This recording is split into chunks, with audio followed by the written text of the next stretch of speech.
तो आज हम बहुत डिटेल्ड वे में बात करेंगे कि कैसे आपको फ्रीलांस में अपने बिजनेस को आगे बढ़ाना है एंड क्या क्या चीजें हमें नहीं करनी चाहिए फ्रीलांस के टाइम।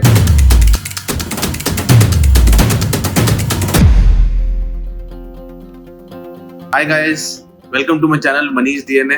कैसे हैं आप सब? अगर आप मेरे चैनल तक आए हैं तो वेरी श्योर आप लोगों को फ्रीलांसिंग, कंसल्टिंग करना, ऑनलाइन बिजनेस करना, पर्सनल ब्रांड बनाना बहुत अच्छा लगता होगा एंड प्रेफर्ड लैंग्वेज आपकी या तो हिंदी होगी या इंग्लिश होगी, तभी आप मेरे चैनल तक आए हैं। आज की वीडियो का टॉपिक बहुत स्पेशल है क्योंकि इस वीडियो में हम ये बात करने वाले हैं कि हमें क्या करना चाहिए, क्या नहीं करना चाहिए फ्रीलांसिंग में, what to do and what not to do in freelancing. तो आज हम बहुत डिटेल्ड वे में बात करेंगे कि कैसे आपको फ्रीलांस में अपने बिजनेस को आगे बढ़ाना है एंड क्या क्या चीजें हमें नहीं करनी चाहिए फ्रीलांस के टाइम। क्योंकि बहुत बार चीज ऐसे होती है कि आप फ्रीलांस तो स्टार्ट कर लेते हैं, आपको छोटे मोटे प्रोजेक्ट्स भी मिलने स्टार्ट होते हैं, बट आप उसको रिटेन नहीं कर पाते। रिटेन ना करने का जो सबसे बड़ा रीजन ये होता है कि हमें ये नहीं पता कि उसके डूज क्या है, डोंट्स क्या है। अगर आप किसी नॉर्मल रेस्टोरेंट में जाते हैं एंड आपको पता है कि वहां पे ड्रिंक अलाउड नहीं है, तो आपको पता है कि वहां ड्रिंक नहीं मिलेगी, तो अब आपके ऊपर है कि आपको उस रेस्टोरेंट में जाना है या नहीं जाना। बट अगर आप उस रेस्टोरेंट में जाते हो तो आपको पता है कि आपको ड्रिंक नहीं ले सकते क्योंकि ड्रिंक अलाउड नहीं। So there are some dos and don'ts of freelancing business as well. तो आज की वीडियो को कंप्लीट देख लीजिए क्योंकि इस वीडियो को देखने के बाद आपको ये समझ आ जाएगा कि फ्रीलांस के बिजनेस को डबल स्पीड से कैसे ग्रो करना है एंड रिटेन कस्टमर्स कैसे रखने हैं। तो चलते हैं अपने वीडियो की तरफ। First point, always give more value what they ask for. अगर आपका क्लाइंट के साथ कोई कॉन्ट्रैक्ट हुआ है, एग्जाम्पल उन्होंने आपसे एक रिपोर्ट मांग रही है, एग्जाम्पल 4 पेज की, आप उनको एक ही रिपोर्ट दीजिए बट बनाइए 5 पेज की, 6 पेज की, शायद 10 पेज की। उन्होंने आपसे मांगे हैं बेसिक इंसाइट्स, आप दीजिए बेसिक के साथ थोड़ा सा एडवांस इंसाइट्स।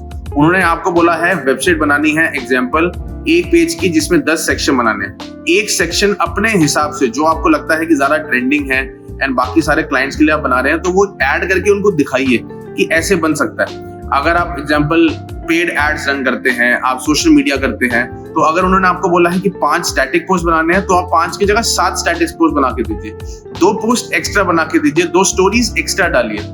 उसका सबसे बड़ा रीजन क्या होता है कि जब भी कोई नया क्लाइंट होता है या फिर अगर आपको कोई रिटेनर क्लाइंट होता है जिसको आपके साथ रिलेशनशिप बिल्ड करना है, ट्रस्ट बिल्ड करना है, तो उसको ये समझना चाहिए कि आप उसके साथ एज अ पार्टनर एसोसिएट होना चाहते हैं, ना कि जस्ट अ फ्रीलांसर। अगर आपके पास सिर्फ मन है कि अच्छा मेरे पास कोई आया है, उसने मेरी गिग को परचेस किया है, जैसे fiverr.com होती है, तब तो ऑफ कोर्स आपको सिर्फ $5 या $10 तक ही मिलेंगे। लेकिन अगर आप चाहते हैं कि फ्रीलांस बिजनेस को ग्रो करना $100 तक, $500 तक, $1000 तक, या फिर कभी कभी $5000 तक भी एक महीने में, तो आपको उनके साथ रिलेशनशिप बनाना पड़ेगा। अब रिलेशनशिप कैसे बनाते हैं तो उसकी मैंने एक डिटेल वीडियो बना रखी है, मैं लिंक नीचे दे दूंगा अपने डिस्क्रिप्शन में, जाके आप चेकआउट कर सकते हैं कैसे आपको रिलेशनशिप बनाना है, कैसे उसको नर्चर करना है एंड कैसे फ्रीलांसर करियर को ग्रो करना है। Second, give your dedicated time to a single platform at the initial stage of your freelance career. इसका मतलब आपको सबसे पहले एक ही प्लेटफॉर्म पे बैठना है एंड एक प्लेटफॉर्म से बिजनेस लेना है। यूजुअली लोग क्या करते हैं, 10 जगह साइन अप कर देते हैं एंड अगर वो 2 घंटे या 3 घंटे सेल्स को पिच करते हैं तो उन 3 घंटे को डिवाइड कर देते हैं 10 पोर्टफोलियोज में, मतलब 10 वेबसाइट्स में। वहां पे दिक्कत क्या होती है कि आपको किसी भी एक वेबसाइट का ट्रस्ट नहीं मिलेगा, एल्गोरिथम आपके मूवमेंट को नहीं समझ पाएगा, क्योंकि बहुत सारे प्लेटफॉर्म्स होते हैं वो ना एल्गोरिथम बेस्ड होते हैं। जैसे अगर आप अभी मेरी वीडियो देख रहे हैं यूट्यूब पे, तो आपको पता है यूट्यूब भी एक एल्गोरिथम है। अगर आप कंसिस्टेंट नहीं रहेंगे, अगर आप वीकली 1 बनाए, वीकली 2 बनाए, वीकली 3 बनाए, तो वो कंसिस्टेंट रहना पड़ेगा, तभी आपको यूट्यूब प्रमोट करेगा। अगर आप सोचेंगे ना कि 3 महीने में मैंने तो 20 वीडियोस बना दी एंड उसके बाद मैंने 2 महीने का गैप दे दिया, तो यूट्यूब भी आपको प्रमोट नहीं करेगा। अगर आप बड़े कंटेंट क्रिएटर होगे तब भी आपको प्रमोट नहीं करेगा। आपको कंसिस्टेंट रहना पड़ेगा। अगर आपको अपनी फ्रीक्वेंसी थोड़ी कम भी करनी है, एंड यूजुअली लोग यही करते हैं कि जब वो नया कंटेंट क्रिएटर होते हैं तो उनकी फ्रीक्वेंसी थोड़ी ज्यादा होती है एंड वो धीरे धीरे कम करना स्टार्ट करते हैं, बट उनको कंसिस्टेंट रहना पड़ेगा। एग्जैक्टली सेम चीज फ्रीलांसिंग बिजनेस में भी होती है। अगर आपने एक फ्रीलांसिंग का प्लेटफॉर्म ले लिया, जैसे मैंने अपने टाइम में लिया था अपवर्क, तो मैंने अपवर्क को बहुत डेडिकेटेड टाइम दिया। जब मेरा अपवर्क सेटल्ड हो गया तब मैं गया बाकी प्लेटफॉर्म्स में। थर्ड, आई नो आपको फ्रीलांस के बिजनेस को ग्रो करना है, आपको फ्रीलांस आगे जाके नहीं रहना, आपको एजेंसी में मूव करना है, बट इनिशियल जब आप फ्रीलांस स्टार्ट करते हैं तो हर चीज को आउटसोर्स मत कीजिए, क्योंकि आपको लगता है कि बस मैं जल्दी से जल्दी चीजों को आउटसोर्स कर दूं एंड मैं ज्यादा से ज्यादा क्लाइंट लूं। नहीं, जब आप अपने फ्रीलांस बिजनेस को स्टार्ट करते हैं तो इनिशियली सिर्फ 2 या 3 या 4 क्लाइंट्स को पकड़ के रखिए, क्योंकि आपको पता है कि उन क्लाइंट से आपको और भी ज्यादा बिजनेस आ सकता है एंड उन क्लाइंट्स का ट्रस्ट भी दे सकते हैं। अगर मैं आपको अपना एग्जांपल बताऊं तो इनिशियली मैंने सिर्फ 1 या 2 क्लाइंट लिए थे। 2020 की बात बता रहा हूं, जब मैंने स्टार्ट किया था अपना करियर फ्रीलांस में, तो मैंने सिर्फ 1 या 2 क्लाइंट के साथ 1 से 1.5 साल काम किया था। तो मैंने उनको रिटेनर बना लिया था, क्योंकि उसके बाद मेरे को बिजनेस करना भी समझ आ गया था, मेरे से क्या गलती होती है फ्रीलांस में वो भी समझ आ गया था। और अब आगे जाके मेरे को उस रिलेशनशिप से जितने रेफरल बिजनेस मिले वो तो एक अलग ही चीज थी।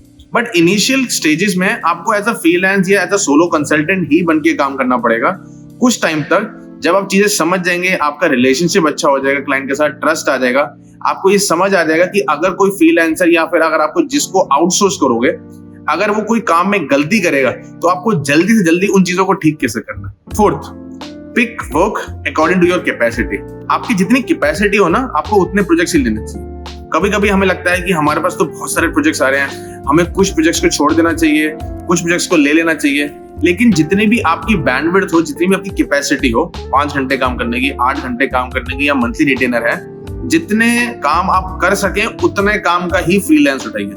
क्योंकि एक बार बिजनेस में इंप्रेशन गलत हो गया, आपकी रेटिंग खराब हो गई, आपकी रैंकिंग गिर गई, मार्केट में आपकी वैल्यू खत्म होनी स्टार्ट हो गई, तो बिजनेस आगे जाके नहीं मिलेगा। तो मैं बोलूंगा स्लो, जैसे बोलते हैं ना, slow and steady always wins the race. तो आपको बिल्कुल वही चीज करनी है। आपको फ्रीलांस बिजनेस में बहुत स्लो चलना है, क्लाइंट्स का ट्रस्ट लेना है, क्लाइंट के रेफरल्स पे काम करना है, क्लाइंट को बहुत वैल्यू देनी है, एंड स्टेप बाय स्टेप चल के आपको और भी क्लाइंट्स मिल जाएंगे। 5th, अगर आप ऑफ कोर्स सोलो कंसल्टेंट है या फ्रीलांसर हैं, तो आप मुझे बोलेंगे मनीष हम तो बहुत काम करते हैं, हम 10 घंटे लगा रहे हैं, हम 12 घंटे लगा रहे हैं, तो हम अपने फ्रीलांस बिजनेस को स्केल कैसे करें।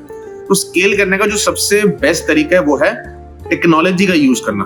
अगर आप प्रोजेक्ट मैनेजमेंट प्लेटफॉर्म यूज करते हो तो उसको यूज कीजिए, टाइम ट्रैकिंग को यूज कीजिए, समझिए आपका टाइम ज्यादा कहाँ लग रहा है, एंड अपनी प्रोडक्टिविटी को कैसे बढ़ानी है आपको टेक्नोलॉजी से समझ आ जाएगा। अब हम कुछ डोंट्स की बात करते हैं। अभी तक तो हमने सिर्फ डूज की बात कर ली, क्या चीज करना चाहिए, कैसे होना चाहिए, बट अब हम डोंट्स की बात करते हैं। Never argue with your client. ये चीज को अपने मन में बिठा लो, दिल पे बिठा लो, दीवारों पे लिख लो, लैपटॉप पे लिख लो, फोन कवर पे लगा लो, स्क्रीन पे लगा लो, जहां लगाना है वहां लगा लो।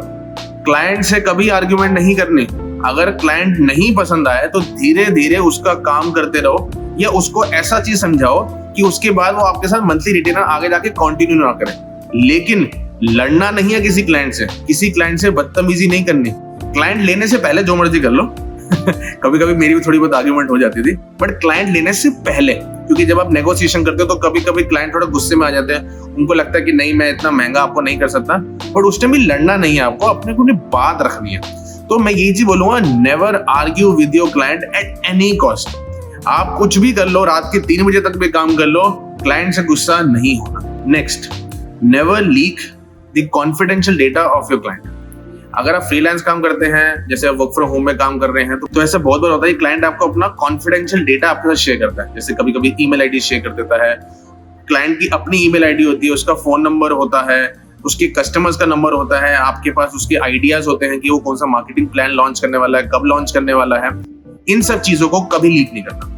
अगर आपको लगता है कि यार मनीष मेरे को तो अब अपना लैपटॉप चेंज करना है, मैं इस लैपटॉप को भेज दूंगा, तो या तो आप जितने भी उसका अपना डेटा सेव कर रखा है या तो डिलीट कर दीजिए, या अपने लैपटॉप को वहीं रख दीजिए और दूसरा लैपटॉप ले लीजिए, लेकिन उस लैपटॉप को बेचना। ये बहुत इंपॉर्टेंट है कि आपको कॉन्फिडेंशियल डेटा को लीक नहीं करना। आपको उसके डेटा को ऐसे संभाल के रखना जैसे आपका खुद का मोबाइल फोन, खुद का लैपटॉप, खुद की फैमिली। आप जितना ज्यादा उसके कॉन्फिडेंशियल आइटम्स के साथ प्यार करेंगे उतना ही क्लाइंट आपको प्यार करेगा। Next, don't sign any random document. काफी बार ऐसा होता है कि क्लाइंट आपको बोल देता है कि अच्छा मेरे को ये डॉक्यूमेंट्स आप साइन करके दे देते हैं एंड हम अपना फ्रीलांसिंग प्रोजेक्ट स्टार्ट करते हैं।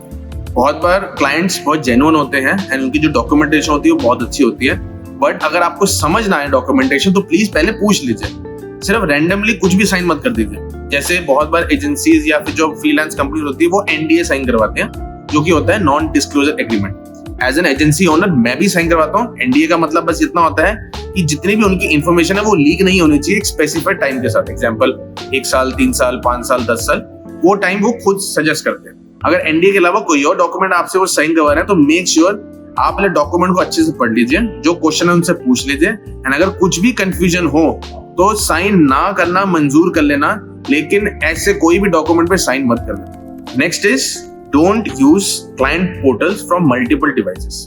तो हम क्या करते हैं कि हम जैसे एग्जांपल हमें क्लाइंट का जीमेल का एक्सेस मिल गया है या उसके सोशल मीडिया का एक्सेस मिल गया है, तो अपने फोन पे भी लॉगिन कर लिया, अपने एंड्रॉइड में भी लॉगिन कर लिया, एप्पल में भी लॉगिन कर लिया, अपने लैपटॉप में भी विंडोज की लॉगिन कर लिया, मैकबुक पे लॉगिन कर लिया, तुमने 4-5 डिवाइस कनेक्ट कर लिया, पापा का, मम्मा का, वटेवर कि हम तो मल्टीपल जगह से काम करते हैं। ऐसा नहीं होता। जब भी आप कोई भी एक्सेस करोगे कोई भी पर्टिकुलर सर्वर या पोर्टल, तो क्लाइंट के पास एक इंफॉर्मेशन जाती है। अगर आप सुटेबल एग्जांपल 1 या 2 डिवाइस यूज करोगे जो कि नॉन ट्रस्टेड डिवाइस होंगे, तो क्लाइंट को कभी प्रॉब्लम नहीं होगी। लेकिन अगर आप 2 से ज्यादा कोई भी नया डिवाइस को ऐड कर रहे हो, तो प्लीज मेक श्योर क्लाइंट को एक ईमेल भेज दीजिए कि मैंने एक नया लैपटॉप लिया है, अब मैं जो भी एक्सेस करूंगा वो आपके इस नए सर्वर के साथ और इस नए आईपी एड्रेस से करूंगा। इससे क्लाइंट का बहुत ज्यादा ट्रस्ट आप जीत लेंगे एंड जितने भी आगे जाके कंफ्यूजन क्रिएट हो सकती है मल्टीपल डिवाइसेस में लॉगिन करने से, वो आप अवॉइड कर देंगे।